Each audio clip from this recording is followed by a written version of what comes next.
Hello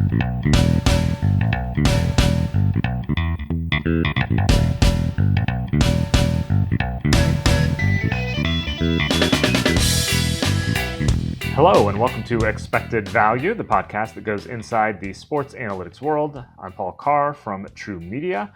We've been off for a few weeks, getting through and then recovering from working these summer soccer tournaments for Fox. But we're back with episode 77 of the show here. A lot of Hall of Famers have worn 77. Surprised me a bit. Ray Bork, Willie Roaf, Pudge Rodriguez wore 77 during his partial season with the Astros in 2009. I did not know that. But we're going to stick with someone a little more of the moment, call this the Luka Doncic episode for the reigning NBA scoring champion and five-time All-NBA honoree. But we're also talking baseball in this episode. The trade deadline's passed, stretch run is starting, and our guest is Trevor May, whom you might remember from his 9 seasons in the majors, pitching with the Twins, Mets, and A's, or you may have seen and heard him on ESPN's Statcast broadcast this summer. It's an alternate telecast on ESPN2 with Kevin Brown and Mike Petriello, featuring more stats, data, graphics, nerdy talk than a typical baseball broadcast. You also might know Trevor from the esports world. He's been an active streamer on Twitch. We'll ask him a little bit about that, but he's here primarily to talk baseball in the Statcast broadcast, which we at True Media work on, help provide graphics and data to power the show. Trevor and I will talk about his career in the majors, the data available to players then and now, how that's evolved over the last decade, how he would prep for games, especially as a reliever, how the Statcast broadcast gig came about for him and what he hopes to do in that role, how he preps, analyzes matchups on TV, what he's learned in his first few games on ESPN, and we'll talk about how his esports lab has used data as well. Then producer Brian Duffley will join me to react and wrap things up. Without further ado, here's the Expected Value conversation with ESPN Statcast analyst Trevor May.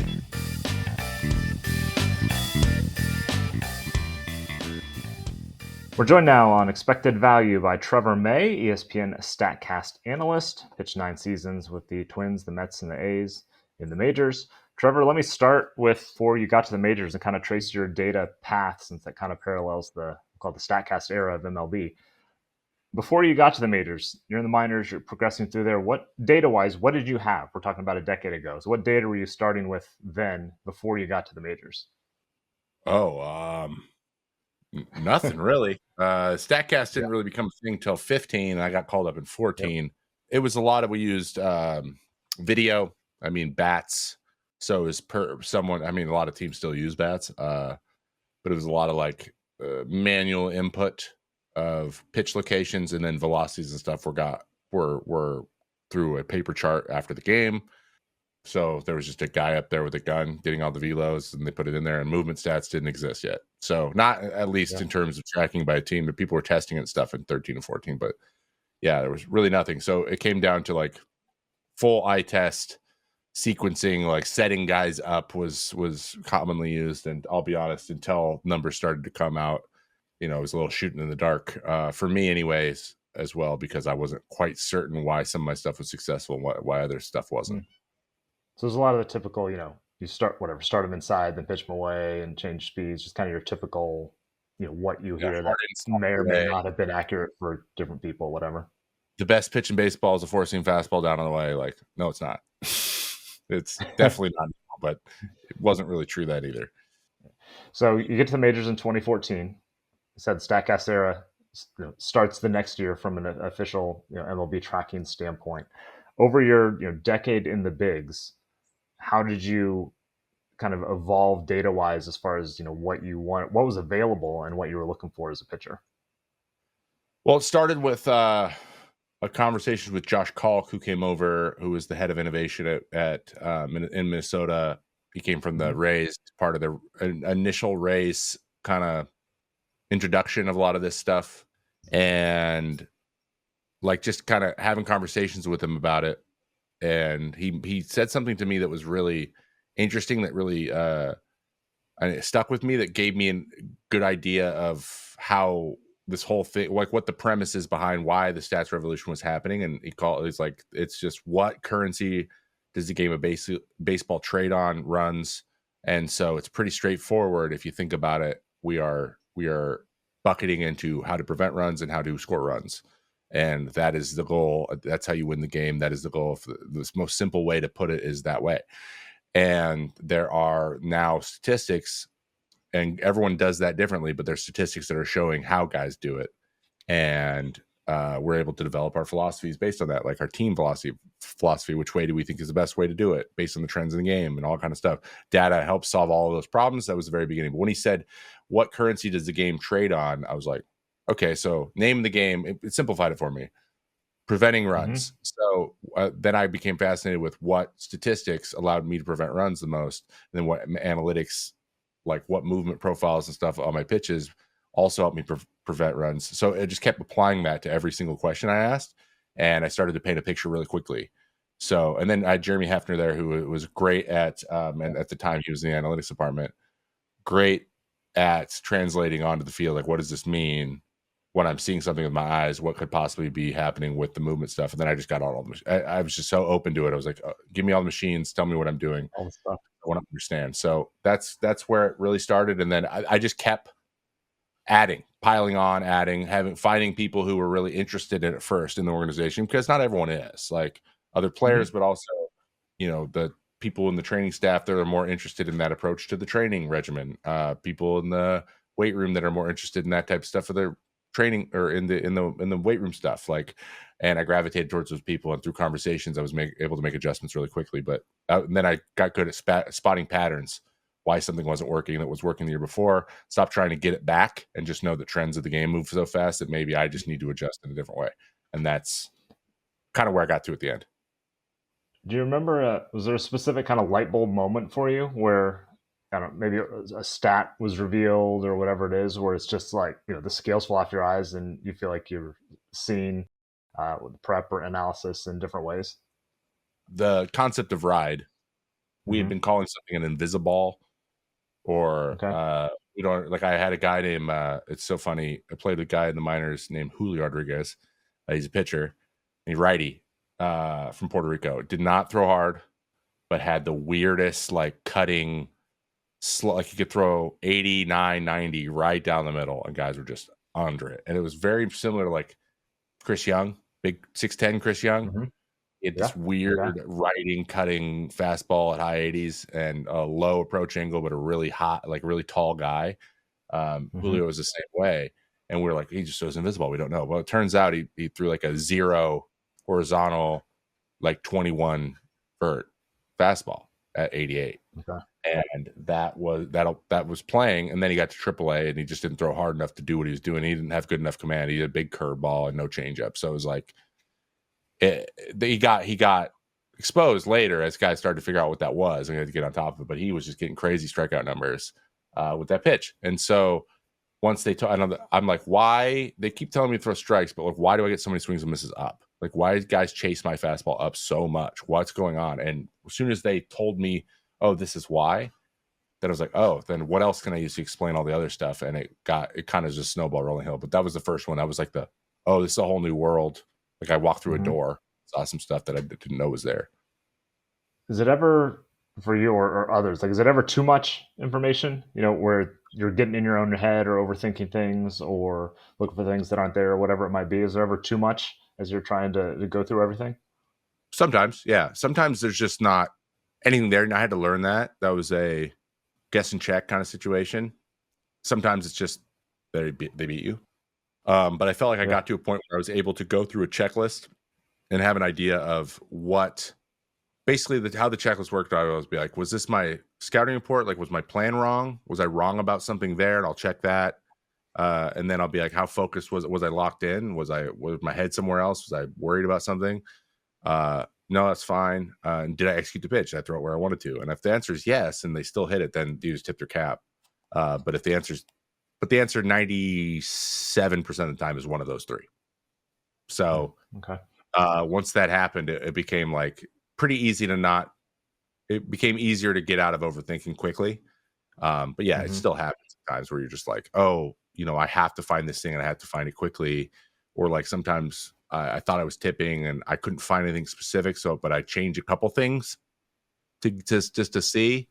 And it seemed to solve the problem, but I wasn't actually sure. Like, if that could affect you too if you're constantly tinkering. I think guys tinker a little bit too much, And I think the people who are good at knowing a lot of mechanical stuff, maybe it's attached to mechanics, but not a holistic view of all the different ways that it can represent what's happening, is when you can get, I think it's when you get bogged down, when you focus on one area of stuff too much.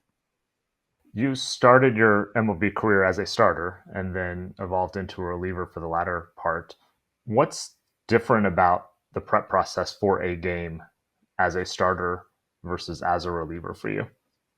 Well, I did 4 days of work, would be like heavy days, and then like no work days for as a starter. Basically, you spread all that work out every single day, and you just do a little bit every day to keep yourself ready for that night. So you can't use very much. Like, it's really hard to work out. That's a big thing. You work out after you play. Usually, you're done playing, and you don't want to work out. So Right. it's a lot more maintenance than trying to improve any of that kind of stuff in the in season. Starters can do that. Relievers really can't. So whenever you start with, you're kind of just trying to hold steady. You're trying not to decline too much, and I think starters have a better opportunity to maintain their endurance and their health. Not necessarily their health, but maybe their freshness through the season than a reliever does. Yeah. So you have to think about that. So sleep became just wildly important. Dealing with not thinking about having to pitch that night every day until the game starts was kind of nice. Like, as a starter, moment you wake up on your start day, you're like you just look forward to that moment. You want to get it. You want to get there already, because you don't want to be just like ramping up, being nervous all day.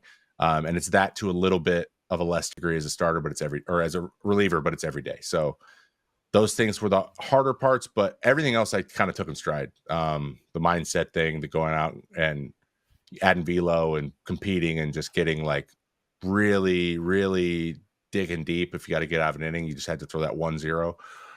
That stuff I felt like I took in stride really well. And from a matchup prep type of thing, obviously you're not facing guys multiple times. You don't necessarily know who you're going to face. What's different about your approach from an analytics slash matchup standpoint as you prepare? Well, you don't have to face them more than once in a game. So even if you face them and then maybe have to face them the next day, you can kind of have a day to chew on it and how you want to approach them. So how I usually did it too, because I played that fireman role for a lot of the teams I was on, and it wasn't necessarily like the 8th inning, 9th inning guy at the beginning. I was just ready to face 2, 3, 4 every outing. That was kind of how I lined up, and my organization made that clear to me. And so when that happened, I wanted to make sure those were the guys these guys are not going to beat me, and everyone else I'm going to have a pretty good idea how to beat, but those guys I'm definitely not going to let beat me. We're not going to let their best hitters beat us. And that was what I took forward with me every day. So, and you just try to be as prepared as you can. I have the scouting report. I check it in the 2nd, in the 4th, in the 6th, in the 7th, in the 8th. And then I'm just like kind of staying up with the game. And that's just how you have to do it. So you have to know, I wanted to pride in my ability to know like exactly who I was going to face when I got up to warm up. I knew who I was getting up for. And that gave me an idea of the 3 guys that I might have to face, and trying to be over prepared for those guys. But you had a little bit of time projecting to where you might go in. And so I could brush up on them a little bit. So yeah, but I look at scouting reports a lot. I had it next to me at all times. How much do you look at head to head, like guys you faced before? Not like in that series necessarily, but just in general. Guys 5 for 15 against you, or you struck them out this number of times. How much do you factor that into your preparation for facing those guys in a game? Not a ton, unless it's really, really like a person I faced a lot. I didn't have a ton of those guys. I think I faced Carlos Santana and Francisco Lindor the most in my career up to a point, or some one of their up there. But like then Francisco became a teammate, so I didn't have to worry about that anymore. And everyone else is just like under 10 times. So it just came down to what they're doing. And, like getting ready for reliever, like there's not a lot of things relievers do. They know I'm going fastballs up. They know I'm going to throw sliders earlier in counts, and they know I might go to the changeup right and right. And that's enough. Like, that's all I need them to know. And so getting them out once, it reverting to best pitch, best time was always still an option, no matter how many times they faced me, because they just weren't going to face me 40 times. And then there's guys like Gino Suarez, right, was just a guy that for whatever reason, my fastball was the antithesis of his swing path, and he just really it was not comfortable. I think he got to hit a second at bat, and then I think he struck out the rest of, like, I don't know. He's the guy who struck out the most in my career, 9 times, maybe eight or 9 times, and 13 at bats. And it's just, I knew it was there, and I had confidence against him. So that was one of those things where I didn't really need to worry about it too much. Napoli was another guy who I had to get ready for. But like Altuve was a guy that I could not get off of like, we made some errors and stuff. He just got really lucky with me and also hit me hard. So it was like, and like Didi Gregorius, these guys are like, they own me. And it's just because of some freak stuff. Like, I never really made any good pitches against them. And so I'm like, all they need to do is execute, and I can get these guys out. I just never executed to them. And it turned that way. So it kind of like was one of those. It was never like, I got to be really careful. And if it's a really bad matchup, most of the time my manager knew, was like, put up the 4 fingers. Right. So like, I didn't even have to worry about it. Rarely was I pitching around somebody. Yeah. Okay. So you've jumped, more or less straight off the field into the broadcast booth and various other media. What was that always something in your head that you kind of had your eye on or were interested in doing, just in general, as your playing career was coming to an end? Yeah, 100%. This was always going to be part of the plan. I'm still exploring what that means long term, whether it is something that I do forever, if it's TV, if it's putting on a suit, if it's, flying to New York every weekend like I've been doing recently. I can say with the utmost certainty that's not going to be, flying to New York every weekend is not going to be something I do. If it required that, probably wouldn't end up doing it full time. But yeah, no, talking about the game has been something that I loved doing when I was playing. I wish I could have done more when I was playing, but it was just one of those things, like performing, and there's a fraternity thing going too. You don't want to say something about a guy and then have to go play, like, like even if it's harmless. And it was just one of those things. This didn't line up, and it was a big reason why I was okay retiring. I was okay with it because I knew that this was going to be an opportunity right out the gate, and I could explore these things. But I do enjoy making my own stuff. I feel like I have some ideas that I'm trying things that other people haven't tried, ex-players, yet. And there is a gap that there's things that fans want, and that I have, I think, the understanding to provide. So it's like one of those things too. I just want to help the game grow in my way. And, but I do really love it. I've always been like this. I've always been I've had a little theater kid in me, even though I never did theater because I didn't have time. I definitely would have. And like performing and like, I don't know, I'm really interested in film. I really want to do a baseball film at some point, which all the best ones were done by ex-players. So guys who played Bull Durham, Major League, all these directors played like minor league or whatever. So we're right for one. So maybe that's like long term, though the film industry sucks right now. So yeah, it's like, I'm just trying to figure out what the best way to move forward and do really fun, creative stuff. But also sometimes you got to make a little money doing something too. So I got you. We'll see. I'm having a good time with it. Yeah. So how did the Statcast gig come about for you? We talked about this a little bit in the intro, but you're doing the MLB Statcast games and all cast on ESPN2 that are a little more stat and graphics heavy. How did this become one of the first big things for you? I think it was timing was really good. Phil Orland's over at ESPN was connected. Danny Wexelman, my co-host on SiriusXM Radio, connected us, and we just kind of hit it off, talking about the different ways that I think that statistics can be represented in the game, and how you fit it into a broadcast. And it just made sense to maybe get me on the desk with Mike Petriello and Kevin Brown, who have done this before. They did this a couple of years ago. Eduardo Perez, and very curious, but like didn't play with the stats. Like, he didn't play when he was playing. It wasn't a big thing, and so I had just kind of maybe a little bit more of an immersion, and we wanted to try that out. So it just kind of made sense. They wanted to find a way to do this, and I was available. So he reached out. He's like, "Is this something you're interested in?" I said, "Absolutely." And we're very much proof of concepting. It's like we're kind of going week by week and just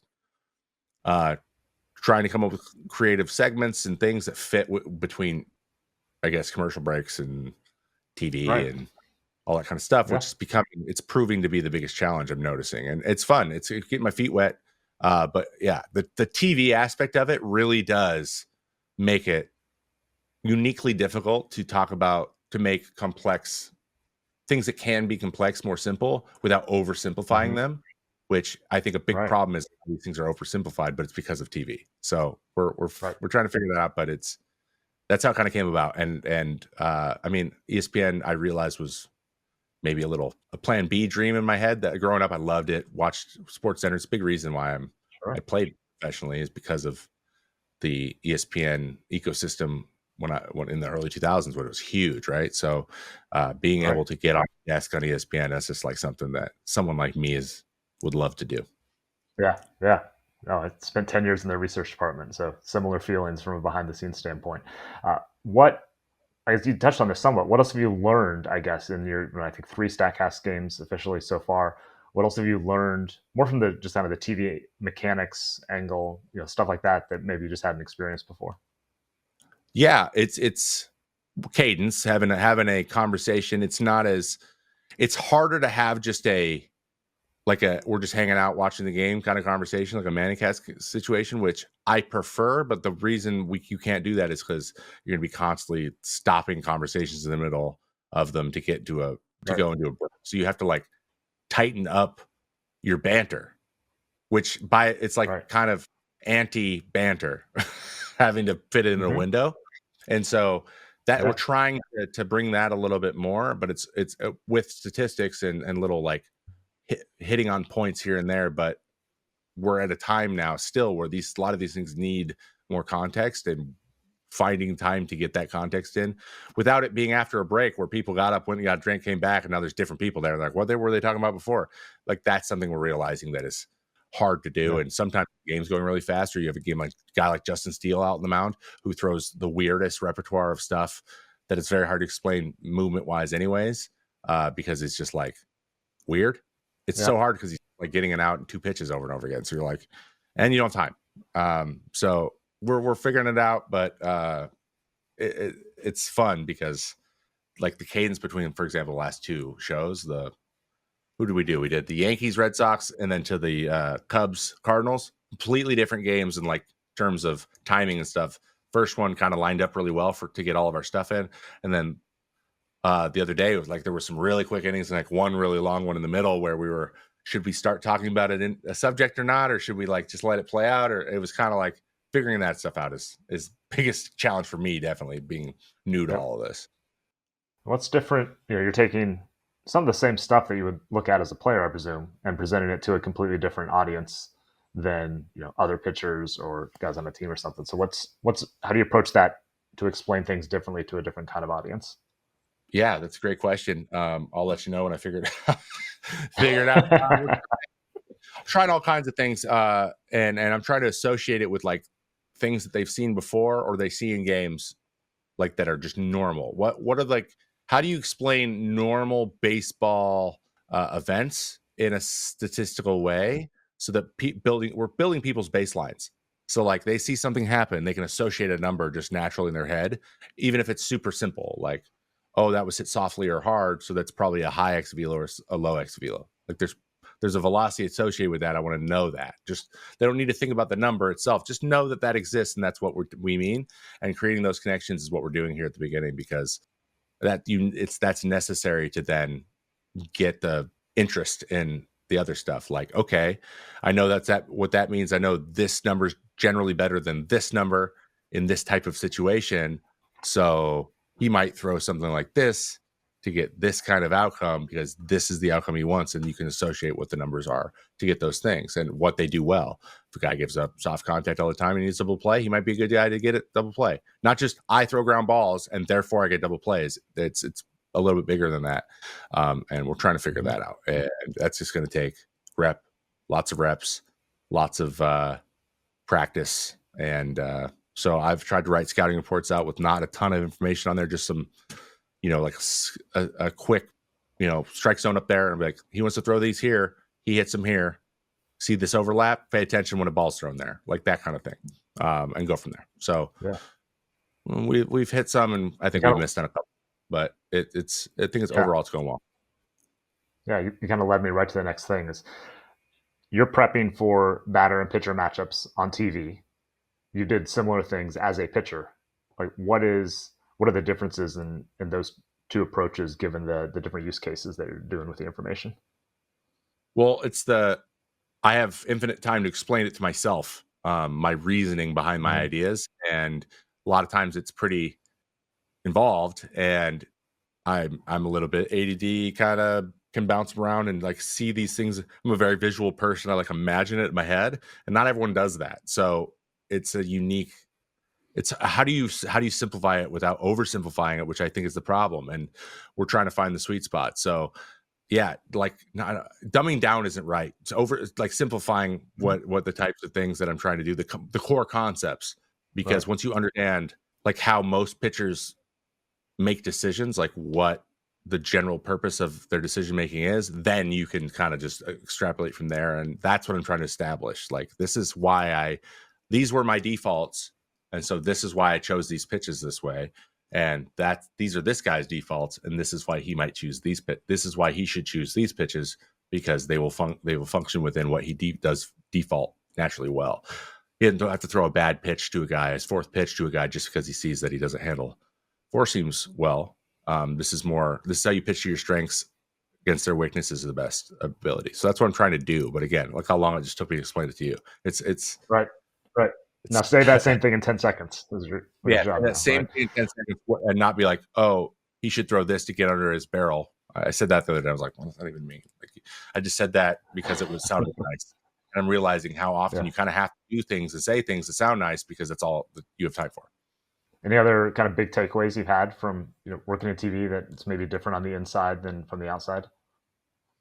No, I wasn't surprised by much because I have done things kind of like this. I've done a lot of remote things. I have like kind of a TV setup in my house. I even they were setting us up with audio, and I even use some of the equipment we had and like know what all the I know what talkback is. I know what the cough button is. I know like how to do all these Right. stuff. So you're a These total things. rookie. Yeah. I also know how to like route audio, and like I've spent hours and hours and hours on like digital mixers and stuff trying to get audio to go places and alerts to go up and produce my own show in real time with my own production board while I'm performing. Like, so I'm just not I'm used to a lot of this stuff and how it works. And I mean, they use a lot of makeup on me. That's one thing that Yeah, I that's a did not. different thing. You don't want to get shiny on TV, but Yep. but yeah, other than that, it's pretty straightforward. Just we got the green room, we got the studio, we just walk back and forth, and it's pretty easy. I got to ask you a couple questions about the esports lab that you founded. In theory, using sabermetric principles, we'll call them, applying them to gaming. I mean, I kind of just want to let you go from there. But what games are you focused on, first of all, and on those games, what kinds of data is available? So that came from. So there was a website that covered early Overwatch when it first came out called Winston's Lab. It was run by a German kid named Dennis, brilliant stats kid, and he kind of just had for fun, like it was like a blog site where he'd just do like statistical breakdowns, pick rates. So it's the game of Overwatch, and what we tried to do is I brought in that conversation I had. What currency does Overwatch trade in? And that got kind of muddy because there's different game modes. And so there's a pro league coming out. We were trying to be the analytics provider for the pro teams, and we fortunately were able to do that for a couple teams. But the problem we ran into was the way that video games are updated and changed is so fast. There's no way to keep up on it statistically with weighting and stuff. So if like you the 2.0 version of the game, all the 1.0 data is just suddenly irrelevant once they do some upgrade. Or like they change a character, right? So like shields are a big thing. So you always have to have a shield. And we're like, okay, so shields are going to be in every meta, but we were wrong. Sometimes there was 3 shields in the meta. And then how much like damage that shield absorbed would get nerfed and get buffed and change all the time. So it's like, okay, it absorbs 200 damage. Now it absorbs 150 damage. Now it absorbs 300 damage. Like that's throwing all the numbers off over and over again. Any sort of value stats, which we were trying to do. And so we were like just adjusting the patch notes. And not only that, the patch notes weren't even that detailed. So like you didn't know how much some things were being changed. It's like, this just does less. You're like, how much less? Like, so yeah, it became, we got limited with like how the rest of the league is doing. So it was a lot of like plus stats, which only has so much value. It's fun to look at from a viewer standpoint, but like the players couldn't really use it. So it wasn't as applicable to make yourself better. Or so that actually turned out like we were all remote, everybody, and then I went back to play. So we had someone in Germany, we had someone in the UK, we had somebody in the East Coast, West Coast, and then one kid in Eastern Canada. So it was just like timing was awful. But fortunately, Dennis was able to go get he got a head analyst job with one of the teams.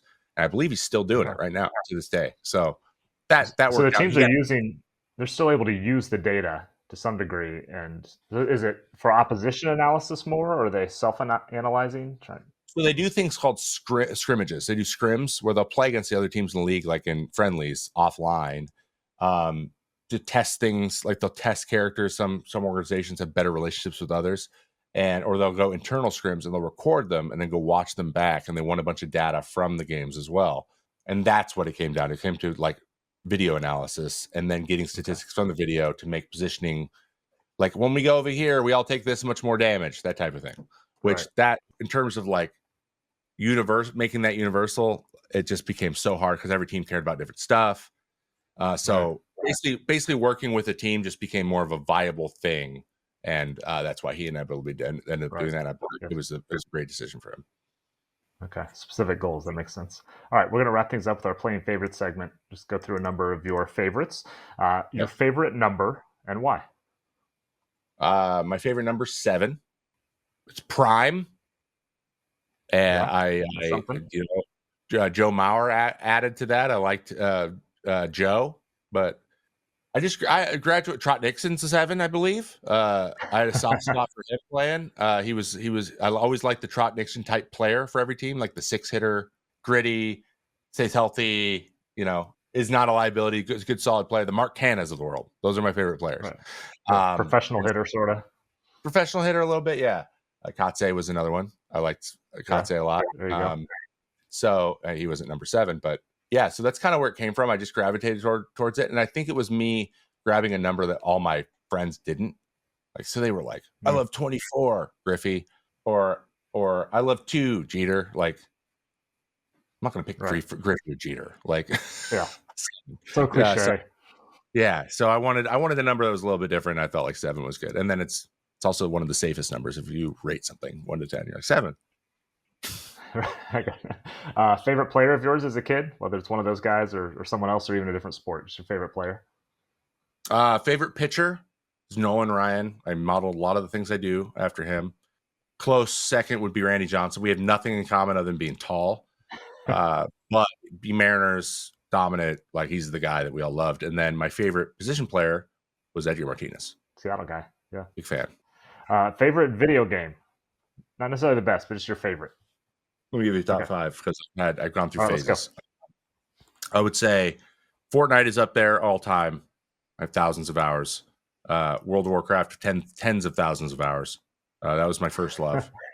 Minecraft, now I have thousands of hours. And I'd say as baseball games go, because I think those are important to get in order from most time spent in a video game is probably Sammy Sosa High Heat Baseball 2001. It was a PC game, and you could change everyone's stats and make them really good. I made Trot Nixon really good. Yep. And then MVP 2005. MVP Baseball 2005. That was the one. I gotcha. Okay. Favorite baseball movie, since you brought those up earlier. Your favorite baseball movie? I think most impactful would be Sandlot. I made a Sandlot team with my friends. And we'd do the same thing. We'd go down to a field. There's 8 of us, so we'd have enough for a full team, and we just play double or nothing, play 3-on-3, or but we would always be down there.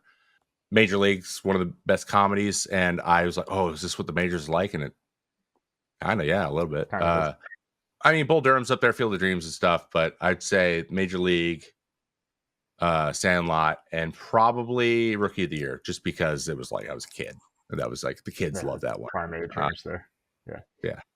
Finally, do you have a favorite "How did I get here" type of story? Meaning one of those, maybe in the majors or something, where you can just kind of take a sec and be like, "Wow, like this is pretty cool." Where I've gotten able to soak all that in.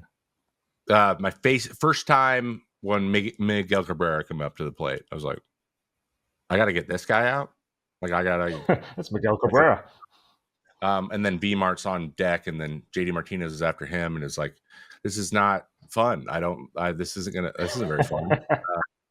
Because you see him on TV all the time, and you're just like, Right. am I really good enough to go? And you just don't know until you get there. So there's a fear of like not being good enough, and then at some point you just decide, you know what, I am good enough. I'm not going to think that way anymore. But yeah, Miggy coming up was, oh wow, I'm actually in the big leagues, and then I loved everything about him. Every time I played against him, he just always seemed like he was having so much fun and joking around, and getting the Miggy Cabrera thumbs up is probably the coolest thing I ever had. Like on a swing and miss for strike 3, Yeah. gives you a good pitch. Like that'll stick with you. So it's kind of like I don't know if you saw, but Scooble did it to Salvi the other day, and he was like, "Good pitch. You strike me out a lot." Like yelled it at him.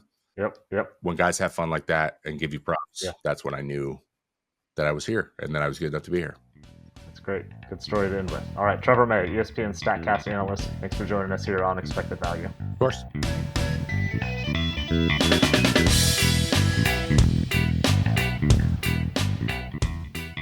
Back in the True Media studios, I'm Paul Carr. Thanks again to Trevor May for joining us on the show. You can follow him on Twitter at @IamTrevorMay.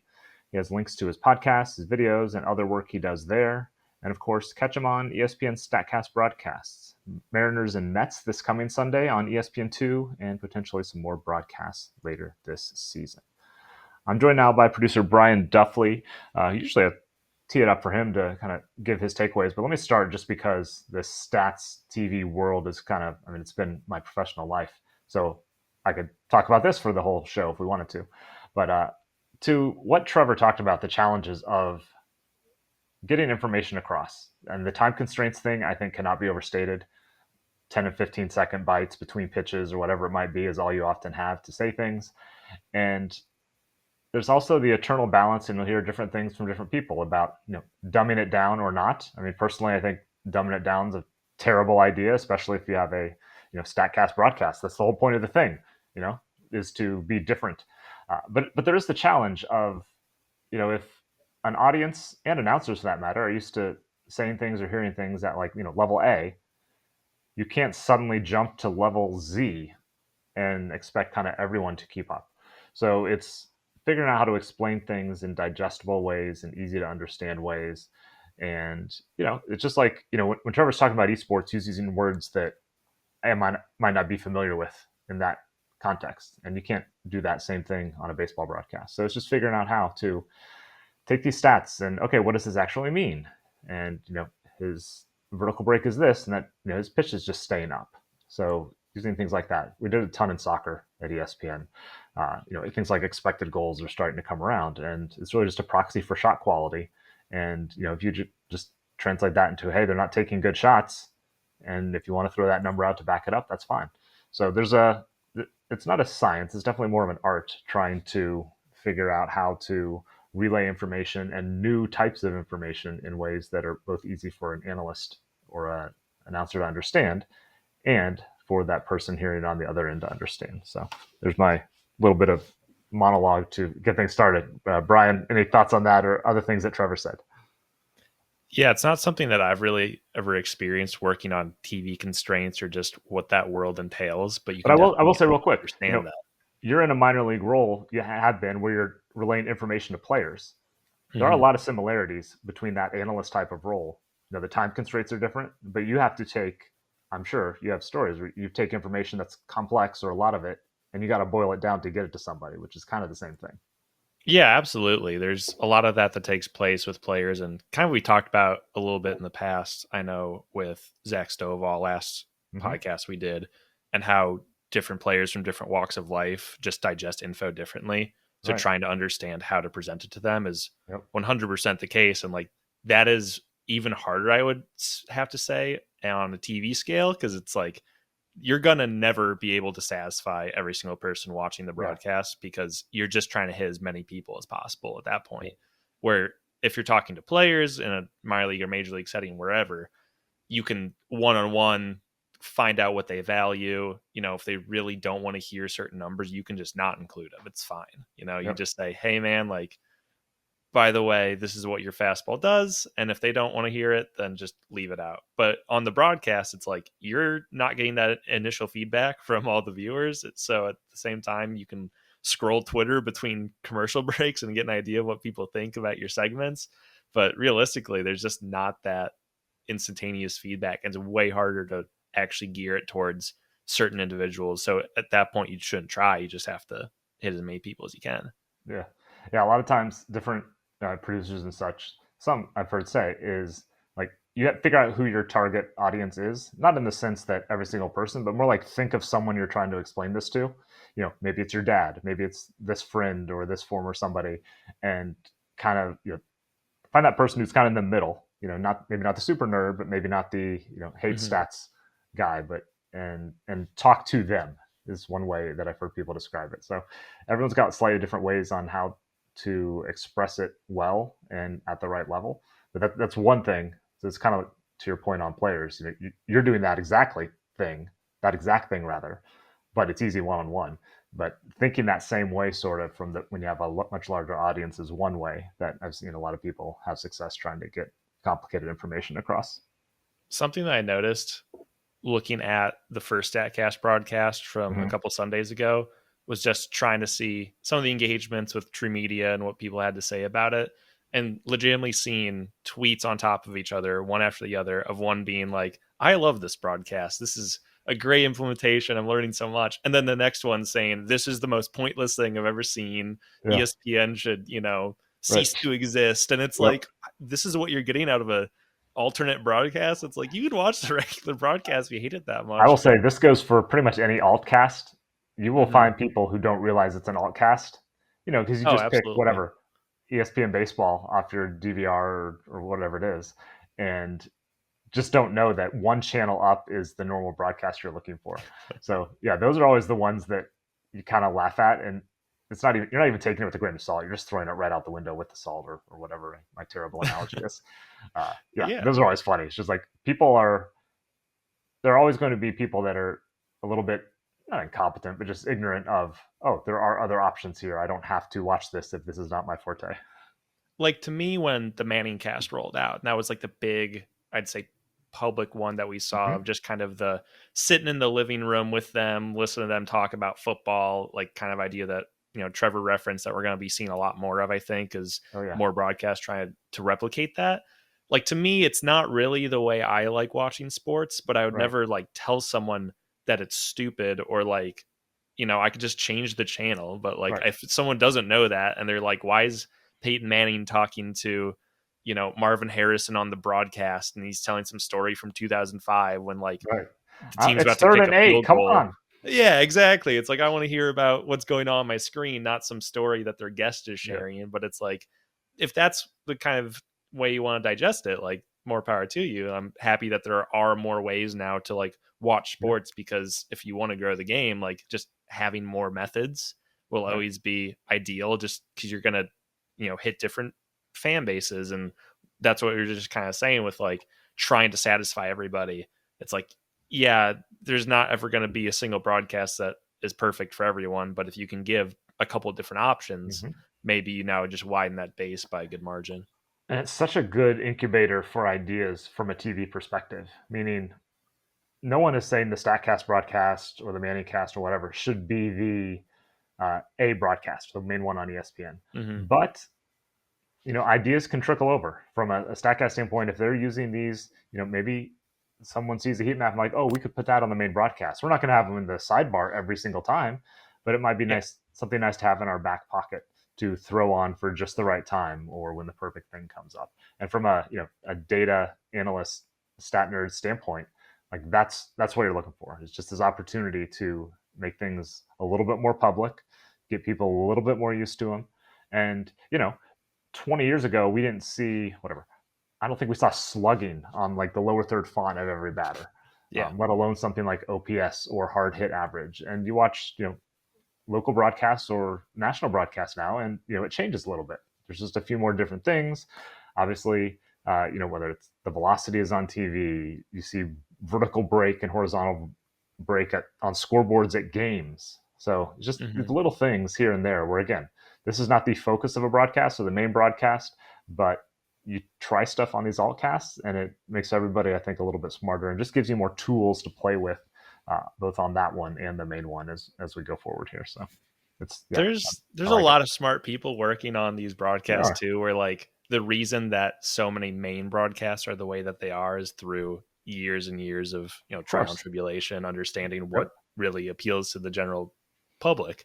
And I think it's really easy to kind of see that when you watch various like sports broadcasts, where if you're watching like a Red Sox or Yankees broadcast, the way that they tend to handle things is like more like an ESPN or a Fox or whoever, like with these large broadcasts where it's like they're not going to be necessarily as much of like homers in a sense, where like I think a lot of broadcasters can get to that point and like annoys people where they're like, oh, they're talking too high of our team and not recognizing like the game on the field or whatever, where like the smaller the broadcast you go, a lot of times you tend to see that.